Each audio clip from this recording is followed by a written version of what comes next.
go stand lah. Go chop yong Good evening, friends and fellow citizens. Tonight, I want to respond to remarks by a few ministers. In the past few days, I've been the target of a lot of criticism, and I think it's only fair that I tell you what my position is, and I'm going to do it before I speak to you about my economic plan. I want first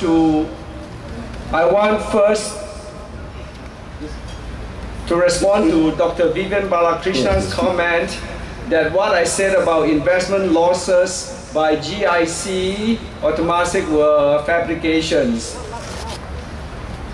What I referred to investment losses were those that occurred during the global financial crisis. This is public knowledge, and it was read in the papers. Obviously, I mentioned them because Deputy Prime Minister Mr. Teo Chee Hean said, do you know how many zeros there are in $60 billion? That's the cost of my plan. I say whether you have also asked how many zeros in the investment losses incurred by GIC a few years ago.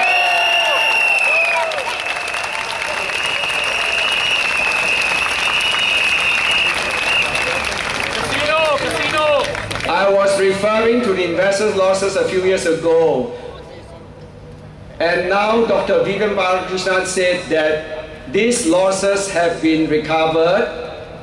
The GIC, the investments have gone back to pre-crisis level. I'm happy to note that, and I think the markets in the world have also recovered. The economy has become better. Markets have recovered.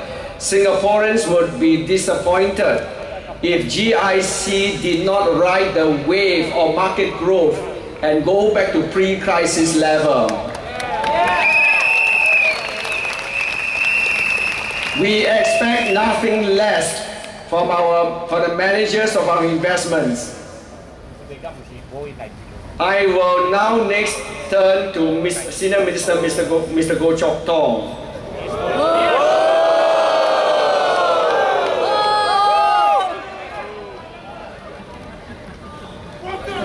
SM Goh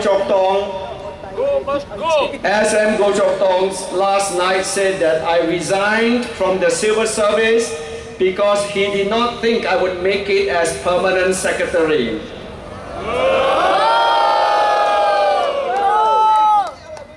I am surprised that he made such a remark, as he had earlier said he would not comment on candidates outside Marine Parade GRC.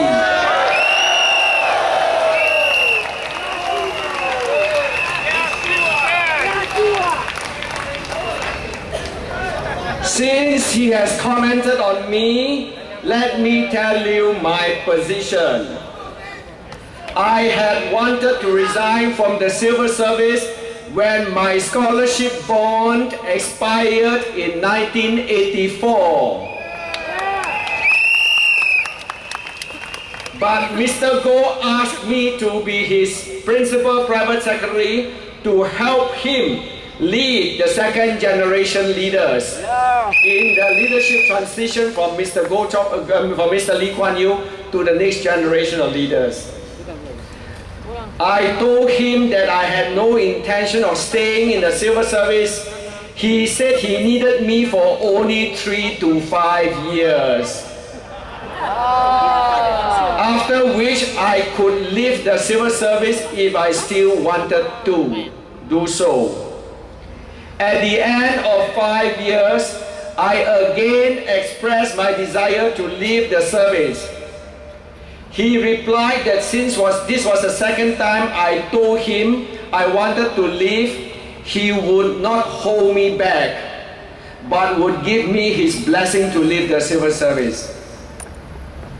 I have given 5 of my best years in my career life to Mr. Goh. He asked me to be his PPS. I did not ask for the job.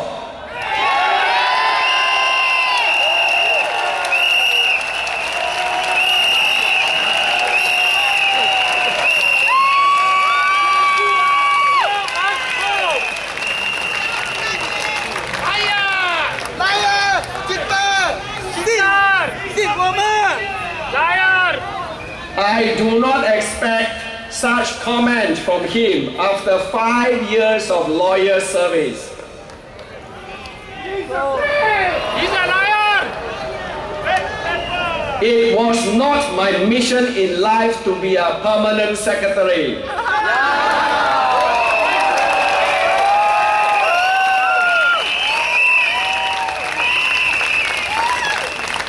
I want to be a more complete person. With life experiences in both the public and private sectors. Yes, I take my head out, you!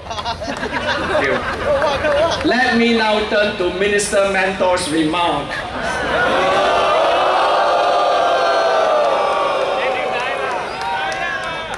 About my proposals to transform the economy. He said I had no qualifications to say what I said. I am surprised.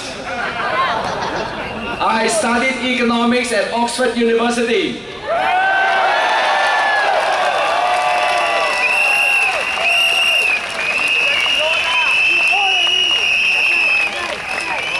And for 6 years, I worked in the Ministry of Trade and Industry, where I headed economic and manpower planning.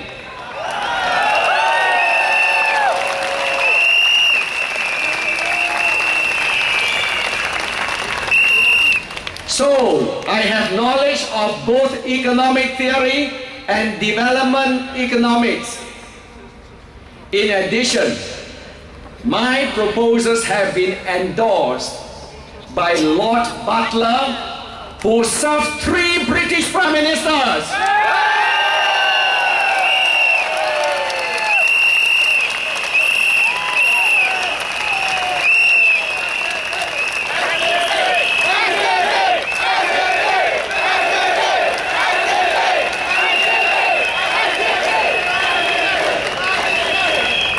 Mrs. Margaret Thatcher, Mr. John Major, and Mr. Tony Blair, 3 prime ministers in the 1980s and 1990s, and Lord Butler was the cabinet secretary and head of the British Civil Service.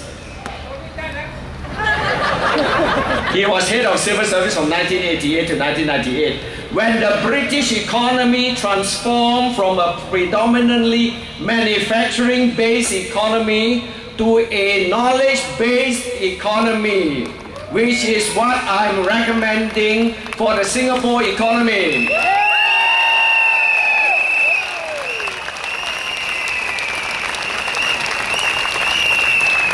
Where else can you find a more qualified person than Lord Butler?